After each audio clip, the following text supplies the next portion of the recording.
Okay, we're going to keep working on together with South Florida Water Management District. We'll have DEP. We're going to be working with our federal partners. We're really pleased with the progress we at the state level have made. The federal is beyond our control, but we absolutely believe that with all that money that they're throwing out, they're spending like $15 billion on speed cameras. I mean, you're driving, they take a picture of your license plate, just send you a bill. I mean, I don't like that. It's adding more surveillance in our society. I don't know why you would want to go down that road. But they're putting all this stuff in there, and I'm just thinking to myself, could they not have pried just a heck if they did a couple $100 million, but they could have done a chunk of that reservoir with what they're doing, and that would have been something that would have been very meaningful. But alas, we're here. They didn't do that, but we're going forward with our parts. We're going to have a great, I think, legislative session in terms of support for Everglades and our water resources, and we're going to continue to put the pedal on the metal in the state of Florida. Okay, thanks everybody. We'll take some questions from people.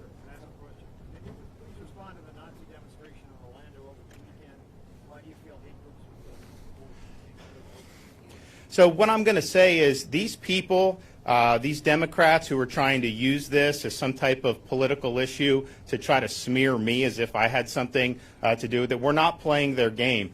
Some jackasses, doing this on the street. First of all, state law enforcement is going to hold them accountable because they were doing stuff on the overpass.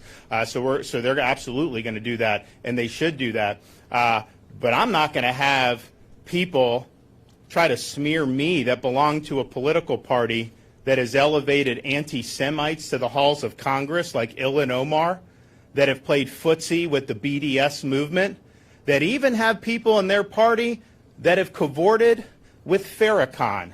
No, we're going to take our record in Florida and what we've done, sign the strongest anti-Semitism bill in the country. We've stared down companies who were indulged in BDS like Airbnb, and we've won. We've provided record funding for Jewish day schools, and we've had the strongest relationship between Florida and Israel than we ever had in terms of education, business, all these tremendous things that have happened since our state visit in 2019. And so they try to play games to try to politicize. Why would they do that?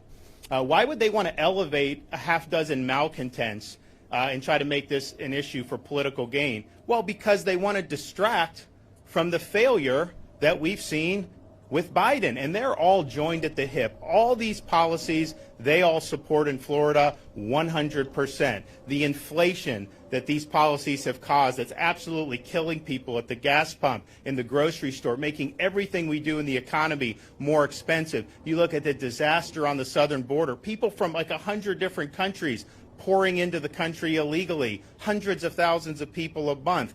They support those policies. Those are bad policies. You look at the crime throughout the country that's really spiraling out of control because of soft on crime policies. We're not going to let that happen in Florida, but that is something that they're tied at the hip with. You look internationally how our country's been humiliated, how these other problems are happening, all because of the failure of leadership. And so that is what they're trying to avoid. Is being able to be held accountable for that. So we're not going to let them get away, with these stupid things where they're trying to smear somebody unfairly, and I will not be smeared by them, and that's just the reality. And oh, by the way, Florida is probably maybe other than Israel, the #1 destination for Orthodox Jews to move to if you look over the last 2 years, because we do it right, because we have provided tremendous support, and that's just what we're going to continue to do in the state of Florida.